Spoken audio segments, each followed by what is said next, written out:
Assalamualaikum warahmatullahi wabarakatuh. Salam sejahtera bagi kita semua. Semoga kita selalu dalam lindungannya. Kembali lagi bersama saya di channel Berkah Media yang akan mengupas tuntas tentang kisah misteri, azab, dan hikmah dalam kehidupan. Kali ini kita akan membahas tentang hakikat cinta sejati melalui kisah cinta Laila dan Majnun. Al-Kisah, aku selalu bertanya-tanya ada apa di balik kisah ini. Tampaknya bukan kisah cinta biasa. Dua insan yang dimabuk asmara ini seperti tidak realistis. Adakah seseorang yang jatuh cinta hingga gila seperti Qais ini? Salah satu penulis yang mengumpulkan syair-syair cinta Laila Majnun adalah Syekh Nizami Ganjavi.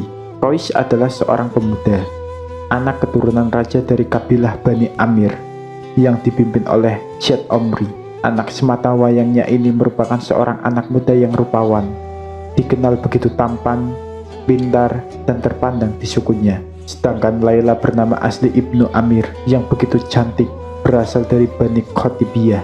Dalam kisahnya, karena dalam lingkup satu sekolah yang sama, ketika Majnun pertama kali melihat paras Laila yang cantik rupawan, pemuda-pemudi Nusantara kerap menyebutnya jatuh cinta pada pandangan pertama.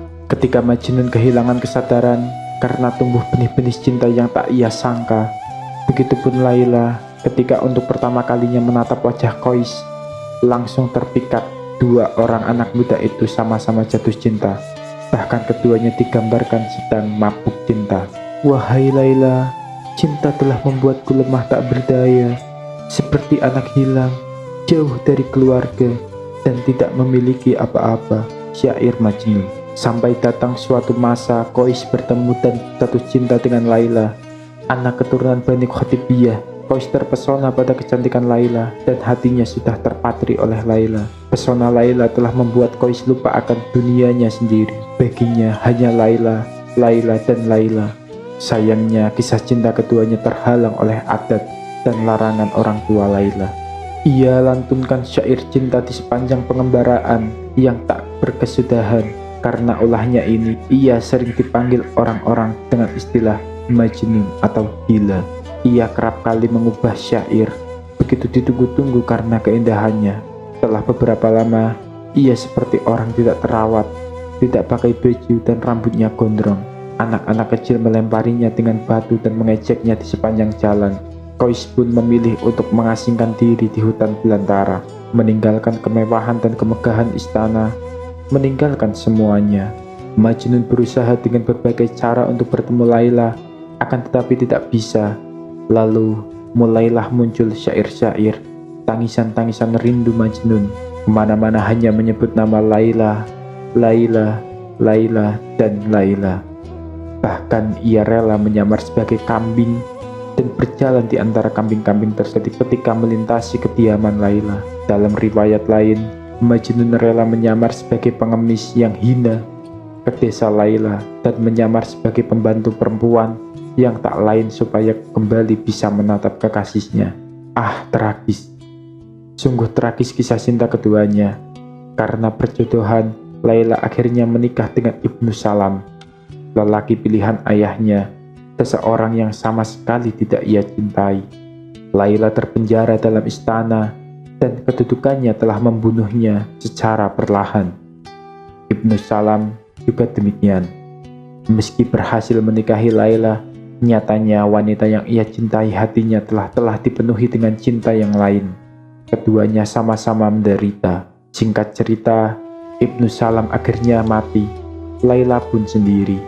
Ia berpikir, inilah kesempatan untuk bertemu kembali dengan Qais, pujaan hatinya. Ia merencanakan pertemuan dengan Qais dibantu oleh orang kepercayaan Laila bernama Said. Said langsung menemui Qais di tengah hutan, di sebuah gua yang dijaga oleh binatang-binatang buas yang sudah menjadi sahabat Qais. Mereka pun pergi menuju istana tempat Laila. Pertemuan sudah diatur di taman, namun Laila dikabarkan jatuh sakit, batuk parah, dan tidak memikirkan kesehatannya. Ia hanya memikirkan Majnun setiap saat. Bahkan ketika maut menjemput pun, ia tetap memikirkan Majnun. Pada akhirnya, ketika gelapnya malam, Laila seperti biasa menatap pintu, dan ia pun menghembuskan nafas terakhirnya dan bergumam, Majnun, Majnun, Majnun, Majnun. Kini Laila telah tiada. Said buru-buru mengabari Qais yang berada di tengah hutan, menyampaikan berita duka dengan wajah yang diselimuti awan hitam. Qais membaca hal itu. Ada apakah gerangan?